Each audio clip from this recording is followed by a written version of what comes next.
Study IQ IAS, आपका selection हमारा mission. नमस्कार दोस्तों, देखिए हम सब जानते हैं कि हर इंसान अपनी ज़िंदगी में दो तरह के रिश्ते बनाता है। एक रिश्ते वो बनाता है अपनी मर्जी से, जैसे कि दोस्ती का रिश्ता। कौन उसका दोस्त होगा, कौन उसका दोस्त नहीं होगा, वो उस इंसान की मर्जी पे डिपेंड करता है। पर एट द सेम टाइम कौन उसके माँ बाप होंगे, कौन उसके भाई बहन होंगे, कौन उसके रिश्तेदार होंगे, वो उस इंसान के मर्जी पे डिपेंड नहीं करता है। वो जिस भी परिवार में पैदा होगा या पैदा होगी, वहाँ पे उसको ऑटोमेटिकली पेरेंट्स मिल जाते हैं, वहाँ पे ऑटोमेटिकली उसको भाई बहन या रिश्तेदार मिल जाते हैं, वहाँ पे उसकी वो मर्जी नहीं चलती है। अब अगर हम लोग इसी फैमिली की बात करें जहाँ पे पेरेंट्स हैं, बच्चे हैं, अब बच्चे के पर्सपेक्टिव से अगर देखा जाए तो पेरेंट्स उनके लिए भगवान से कम नहीं होते हैं। तभी तो हम लोग बोलते हैं कि कोई ज़रूरत नहीं है मंदिर जाने के लिए, मस्जिद जाने के लिए। अगर एक बच्चा सिर्फ अपने माँ बाप की अंत तक एकदम शिद्दत से उनकी सेवा करे तो उस बच्चे को मोक्ष मिल जाएगा। अब अगर हम लोग यही चीज़ पेरेंट्स के पर्सपेक्टिव से देखें तो पेरेंट्स के लिए बच्चे से बड़ा सुख कुछ नहीं होता है। तभी तो बोला जाता है कि पेरेंट्स दुनिया में हर चीज़ से लड़ सकते हैं, हर चीज़ से जीत भी जाते हैं, लेकिन अपने बच्चे से हार जाते हैं। अब देखिए, that is why we keep saying that for parents child is the most rewarding experience, but at the same time it is very challenging too. अब ऐसा क्यों बोल रहे हैं? बिकॉज वो चाहते हैं कि वो अपने बच्चे को सारी सुख सुविधाएं दें, उसको कोई तकलीफ ना होने दें, बट एक बैलेंस भी बना के रखना है सो दैट उनका बच्चा बिगड़े ना, उसको कोई गलत आदत ना लग जाए, ताकि वो बड़ा होकर एक रिस्पॉन्सिबल और इंडिपेंडेंट इंसान बन सके। लेकिन यहीं पर देखा जाए तो जब हम लोग पेरेंटिंग की बात करते हैं तो कहीं ना कहीं जो पेरेंट्स होते हैं बहुत ही सेंसिटिव होते हैं टुवर्ड्स देयर चिल्ड्रेन। तो just to protect their children कहीं ना कहीं बहुत ज्यादा ओवर प्रोटेक्टिव हो जाते हैं, राइट? ओवर सेंसिटिव हो जाते हैं टुवर्ड्स देयर चिल्ड्रेन। तो ड्यूरिंग द पेरेंटिंग ओनली जब वो बहुत ज्यादा ओवर सेंसिटिव हो जाते हैं या ओवर प्रोटेक्टिव हो जाते हैं, या फिर ऐसा भी होता है कि पेरेंट्स के नेचर में ही होता है कि लगातार क्रिटिसाइज कर रहे हैं या पेरेंट्स आपस में ही झगड़ा कर रहे हैं लगातार, या उनके नेचर में ही हो रहा है, या उनके नेचर का ही पार्ट, उनके पर्सनैलिटी का ही पार्ट है। So sometimes what happen, the good parenting gets converted into toxic parenting. और आज हम लोग इसी के बारे में बात करने वाले हैं कि टॉक्सिक पेरेंटिंग बेसिकली होती क्या है, और टॉक्सिक पेरेंटिंग जो है इसका बच्चे पे क्या इफेक्ट आता है, and then how to deal with the issue of toxic parenting. तो आज हम लोग बात करने वाले हैं टॉक्सिक पेरेंटिंग। अब देखिए, टॉक्सिक पेरेंटिंग अगर हम लोग देखेंगे ना, अलग अलग तरह की टॉक्सिक पेरेंटिंग होती है। इसमें देखिए, मैंने आपको अलग अलग तरह की टॉक्सिक पेरेंटिंग बताई है। जैसे कि सबसे पहले अगर हम लोग बात करें कंट्रोलिंग और अथॉरिटेरियन पेरेंटिंग, मतलब कि ऐसे पेरेंट्स जो बहुत ही रिजिड रूल्स बनाते हैं अपने बच्चों के लिए। अथॉरिटेरियन वर्ड इटसेल्फ बता रहा है कि वो अपने बच्चे को हर सेंस में कंट्रोल करना चाहते हैं, उनको बिल्कुल भी इंडिपेंडेंस नहीं देना चाहते। वो क्या कपड़े पहन रहे हैं, कैसे बात कर रहे हैं, कैसे बिहेव कर रहे हैं, कहाँ जा रहे हैं, किससे बात कर रहे हैं, एवरीथिंग, क्या खा रहे हैं, everything is being controlled by the parents. No autonomy, no independence. This is also one of the toxic parenting, one of the types of toxic parenting. Second क्या है? Manipulative parenting. बहुत बार होता है, परिवार देखा गया है जहां पे पेरेंट्स क्या है, बच्चों को मैनिपुलेट करते हैं, और वो इमोशनल मैनिपुलेट बहुत ज्यादा करते हैं। जैसे कि हमने तुम लोग के लिए इतना कुछ किया है, तो मेरे लिए इतना नहीं कर सकते हो, तो मैनिपुलेट कर देंगे, रियलिटी को डिस्टॉर्ट कर देंगे। जैसे कि हम लोग वर्ड यूज करते हैं गैस लाइटिंग। तो बच्चा पता है कभी भी रियलिटी को समझ नहीं पाएगा, उनको लगेगा पेरेंट्स ने मेरे लिए बहुत किया है, तो हम सेक्रीफाइस करना शुरू कर देते हैं। ठीक है, तो this is also one of the toxic parenting, क्योंकि हमेशा पेरेंट्स इमोशनल कर करके बच्चे से अपना काम करवाते रहते हैं। नेक्स्ट देखिए, फिजिकल अब्यूजिव पेरेंट्स। बच्चे को क्या है, लगातार मारते रहते हैं, और जनरली देखा गया है, इसमें तो रिसर्च भी हुई है, बहुत बार हुआ है, स्पेशली मेट्रोपॉलिटन एरिया में क्या होता है, जहां पे न्यूक्लियर फैमिलीज रहती हैं, तो जो स्पाउस होते हैं, ठीक है, बिकॉज किनशिप सिस्टम टूट जाता है, तो spouse they are so much dependent upon each other, पर उनकी एक्सपेक्टेशन पूरी नहीं होती है, so they are frustrated. So what happened, just to overcome their frustration they went out their anger frustration on the child. तो बच्चे को मार रहे हैं. ठीक है, तो ये भी एक तरह का फिजिकल अब्यूजिव पेरेंट्स हम लोग बन जाते हैं, टॉक्सिक पेरेंटिंग हो जाती है. Then in talk about verbal abusive parenting, मतलब कि आप वर्बली लगातार कांस्टेंट क्रिटिसाइज किए जा रहे हो बच्चे को. ठीक है, you just naming and shaming, हर छोटी छोटी बात पे उसको पिन पॉइंट किए जा रहे हो. You not letting the child only, मतलब उसको चाइल्डहुड एंजॉय नहीं करने दे रहे हो यार, राइट. तो this is also one of the toxic parenting. Then over protective और helicopter parenting, this is a very good word, helicopter parenting. मतलब आप पूरी तरह माइक्रो मैनेज कर रहे हो अपने बच्चे को भाई, इंडिपेंडेंट तो बनने ही नहीं दे रहे उसको, हर चीज देखे जा रहे हो, इतना ओवर प्रोटेक्टिव हो गए हो. That is why we used to like, हम लोग बात करें ना हेलीकॉप्टर पेरेंटिंग, मतलब हॉवर कर रहे हो जहां भी जा रहा है. अगर खेलने जा रहे हो तो वहां भी जाके देख रहे हो, पढ़ रहा है तो वहां पे भी चेक कर रहे हो, बाहर में दोस्तों के साथ गया तो वहां पे भी चले गए उसके साथ, सो रहा है तो वहां पे बगल में सो रहे हो. Everything you are just micro managing, giving no independency. अगर आप लगातार हेलीकॉप्टर पेरेंटिंग करेंगे ना, तो जिंदगी में कभी ना कभी तो इंडिपेंडेंट रहेगा, तो उसकी कोपिंग स्किल्स बिल्कुल नहीं रहेंगी जिंदगी में, बिकॉज वो हमेशा अपने शैडो में, उसको हमेशा ही रहेगा ना कि पेरेंट्स तो है मेरे साथ, तो कैसे उसकी कोपिंग स्किल्स बढ़ेगी. Then narcissist parenting, this is yet another type of toxic parenting.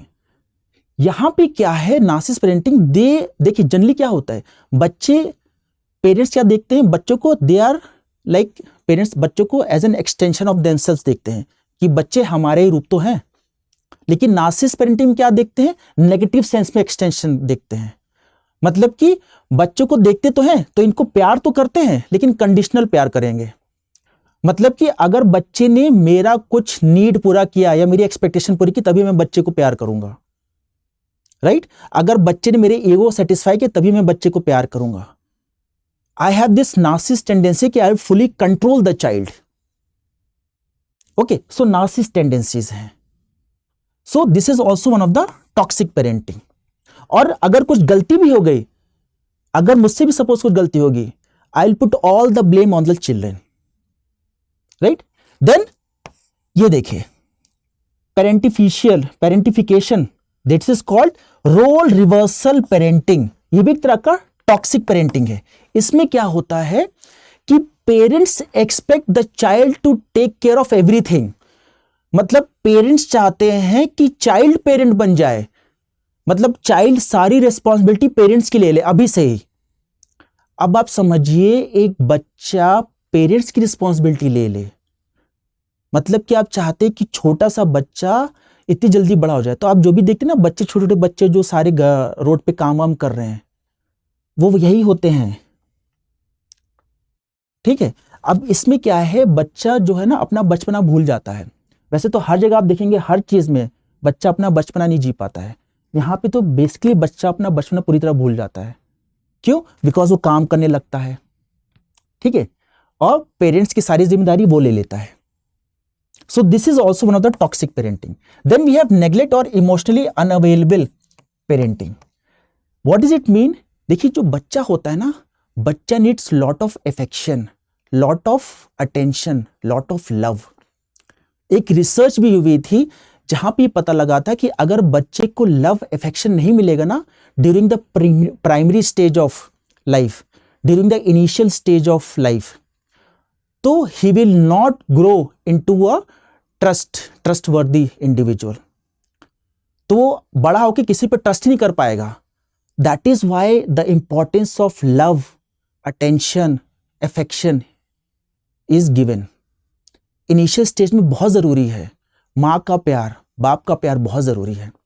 तो इसीलिए जो माँ बाप अपने बच्चे को वो affection, वो love, वो attention नहीं देते, this is also kind of a, you can say, toxic parenting. Then next अगर आप बात करें कॉम्पिटिटिव और कंपैरिजन बेस्ड पेरेंटिंग, ये ऐसे पेरेंट्स होते हैं जो लगातार नैग करते रहते हैं, अपने बच्चे को जीना उसका दुर्भर कर देते हैं. वो लगातार अपने बच्चे को कंपेयर करते रहते हैं. ठीक है, आप में से बहुत यहां पे शायद अपने आप को कनेक्ट भी कर पाए. जैसे यहीं पर मैं बोलूं, देखो वो बच्चा निकल गया यूपीएससी में, तुम क्या कर रहे हो? देखो वो आईआईटी में निकल गया, तुम क्या कर रहे हो? देखो वो नीट में निकल गया, तुम क्या कर रहे हो? और वो किसी भी मतलब छोटी छोटी चीजों में अगर बच्चे ने कुछ अचीव भी किया है तो वो उसको सेलिब्रेट नहीं करेंगे। अरे अगर बच्चे ने एफर्ट मारा है, चलो थर्ड भी आया है, तो उसको सेलिब्रेट नहीं करेंगे, वो बोलेंगे उसमें भी कमी निकालेंगे, फर्स्ट क्यों नहीं आया? अरे थर्ड को सेलिब्रेट कर लो, लेकिन फर्स्ट क्यों नहीं आया? सो इससे पता क्या है, बच्चे में हमेशा लगेगा कि मेरे अंदर कुछ ना कुछ वीकनेस है। ठीक है, बच्चे को ये प्रोत्साहित नहीं करेंगे कि आप आपने अच्छा किया, अगली बार और अच्छा करना।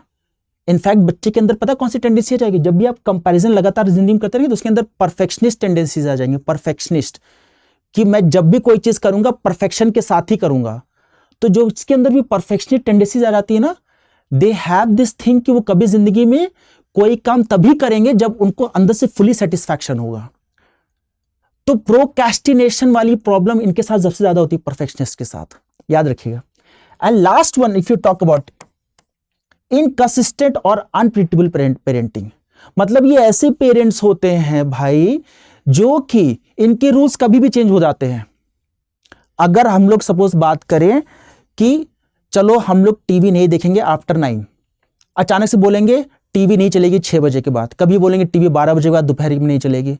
रूल्स कभी भी चेंज हो जाएंगे, बिहेवियर अचानक से चेंज हो जाएगा, कभी काम बैठे अचानक से गुस्सा करने लगेंगे।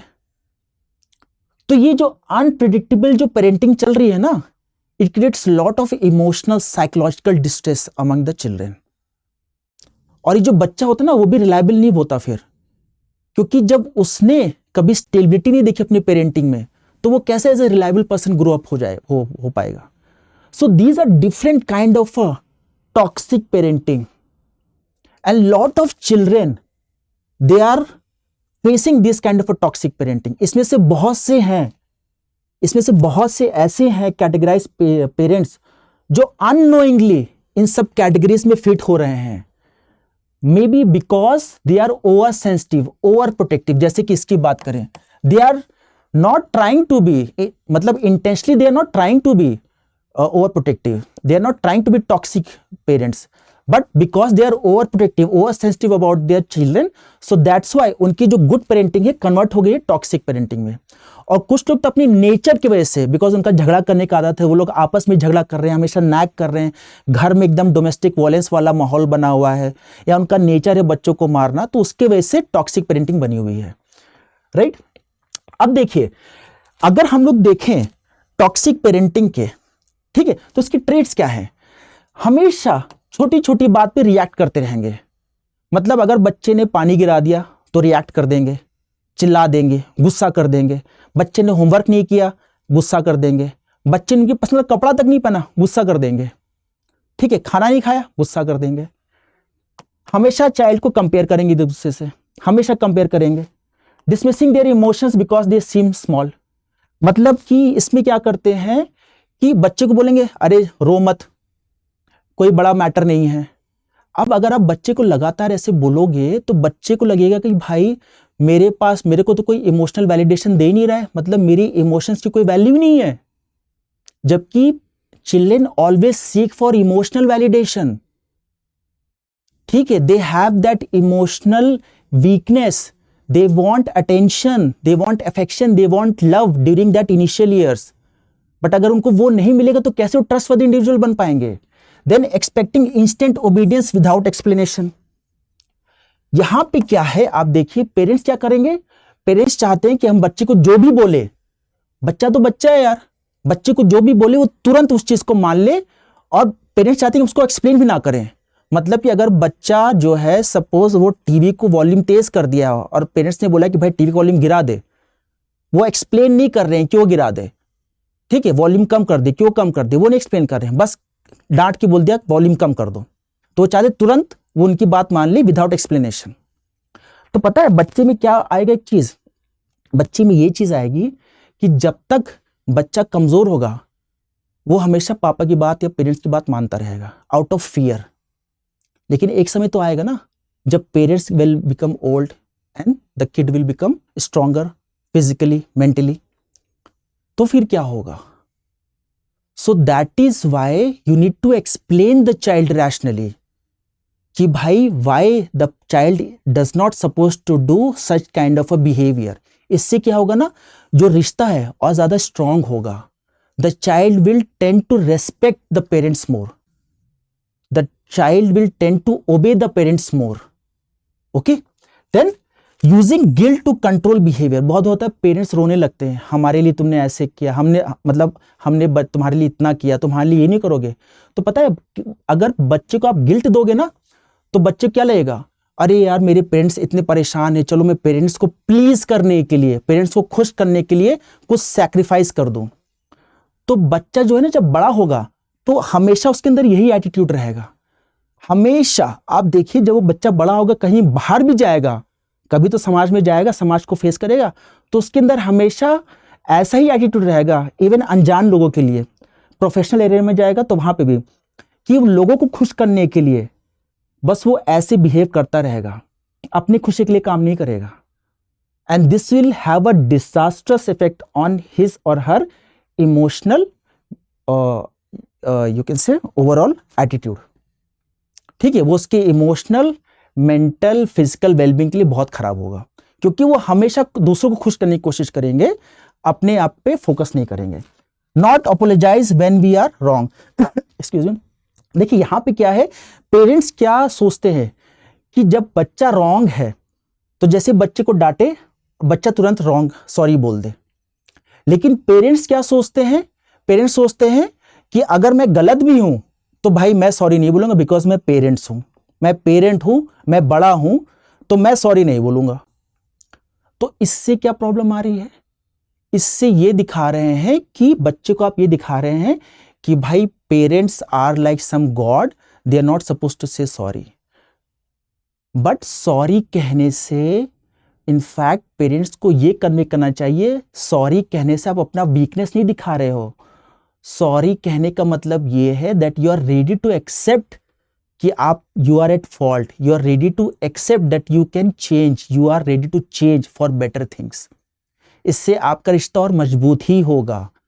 सो sorry is not about weakness, sorry is about strengthening your relationship, it is about repairing your bond with whomsoever you love.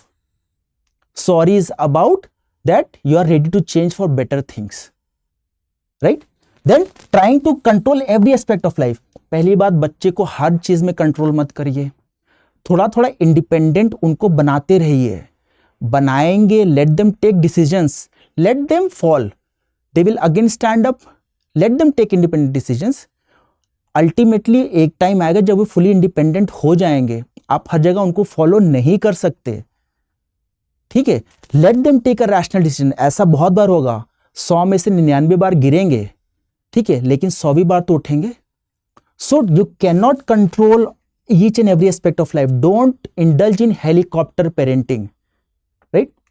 अब देखिए इसका इफेक्ट क्या आएगा बच्चे पे, बहुत ही डिजास्टर्स इफेक्ट आता है, psychological, physical, emotional, low self esteem. अगर आप लगातार बच्चे को क्रिटिसाइज कर रहे हैं तो उसका कॉन्फिडेंस एकदम गिर जाता है, ठीक है, और they will start self criticising themself only, ठीक है, they will have a negative self talk about themself. बच्चा अपने आप के बारे में उल्टा सीधा बोलने लेगा, नेगेटिव बात करने लेगा। जैसे ब्रूस ली ही बोलते थे, ब्रूस ली बोलते थे, never talk bad words, never say bad words about yourself, because words can spell a charm, a kind of a thing. They have certain energies. Words have certain energies. That is why they are called spellings. So they have certain energy and they can affect your body. They can affect your mental well-being. So they never say wrong thing about yourself. Right? तो low self esteem रहती है, anxiety, depression में हमेशा रहेंगे, क्योंकि लगातार constant vigil बनी हुई है, ओवर विजिलेंस बना हुआ है, जो कि सही नहीं है।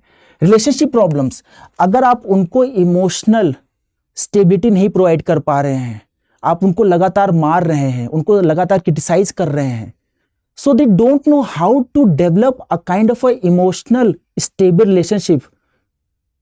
अब उनका ही अगर उनके पेरेंट्स से ही इमोशनल स्टेबल रिलेशनशिप नहीं है तो कैसे, how can you expect a child to develop an emotional stable relationship in the future with their spouse और विद देयर इवन सिबलिंग्स और even with their friends for that matter.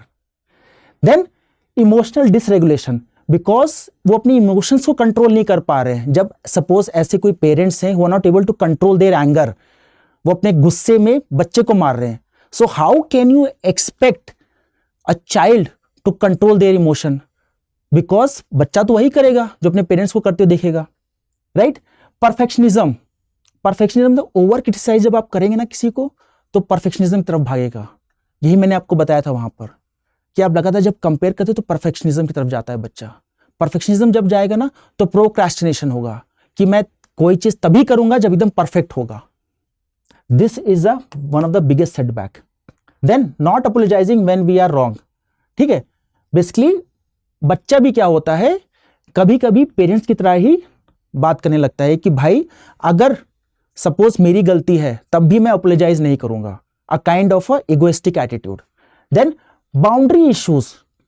यार देखिए, अगर as a parent you are not maintaining या फिर आप respect नहीं कर रहे हैं बच्चे की प्राइवेसी को, ठीक है, आप उसको एक मी टू टाइम ऐसा कुछ नहीं दे रहे हैं आप उसको, राइट, तो उससे क्या प्रॉब्लम आएगी? उससे प्रॉब्लम आएगी बच्चा कभी भी एक बाउंड्री सेट नहीं कर पाएगा. इवन प्रोफेशनल एरिना में कोई भी उसकी प्राइवेट स्पेस को इन्वेट करना शुरू कर देगा. तो इससे क्या होगा, आप देखिए कभी भी उसको मेंटल पीस नहीं मिलेगा. मेंटल पीस नहीं मिलेगा तो there will always be mental noise, and because of which he will not be able to lead a peaceful life. तो बाउंड्री स्पेस नहीं है. बहुत बार होता है कि ऐसे बच्चे जहां पे टॉक्सिक पेरेंटिंग हो रही है, जहां पे डोमेस्टिक वायलेंस हो रहा है, आप देखिए just to cope up with the environment they indulge in substance abuse, some kind of drug abuse या अल्कोहल अब्यूज. ऐसे बच्चे जो अपने पेरेंट्स के at the hand of the parents they are abused, maybe verbally, physically, या फिर किसी तरह के टॉक्सिक पेरेंटिंग इशू से गुजरे हैं, they have a career issue also, because वो अपनी पर्सनैलिटी को पूरा डेवलप नहीं कर पा रहे हैं. They have lot of anxiety, ठीक है, they have lot of psychological issues, उनका कॉन्फिडेंस गिरा हुआ है. तो प्रोफेशनल एरिया में वो कैसे अच्छा कर पाएंगे? तो करियर इश्यूज आ जाते हैं. पीपल प्लीजिंग एटीट्यूड और फॉनिंग तो है ही. पीपल प्लीजिंग एटीट्यूड क्यों है? जैसे मैंने आपको बताया था कि जहां पे भी पेरेंट्स मैनिपुलेट करते हैं, ठीक है, जहां पे भी पेरेंट्स वो करते हैं कि भाई देखो हमने तुम्हारे लिए इतना क्या किया, तुम मेरे लिए इतना नहीं कर सकते हो. तो जहां भी parents they play a victim card kind of a thing, तो बच्चा क्या सोचता है कि अरे यार मेरे लिए पेरेंट्स ने इतना सेक्रीफाइस किया तो मैं भी अपना सेक्रीफाइस करना शुरू कर देता हूँ. तो बच्चे का पर्सनैलिटी कैसे बन जाता है कि सबको प्लीज करना, पेरेंट्स को प्लीज करना है, तो अपना सेक्रीफाइस करना शुरू कर देता है. तो उसका पर्सनैलिटी भी ऐसा बनना शुरू हो जाता है.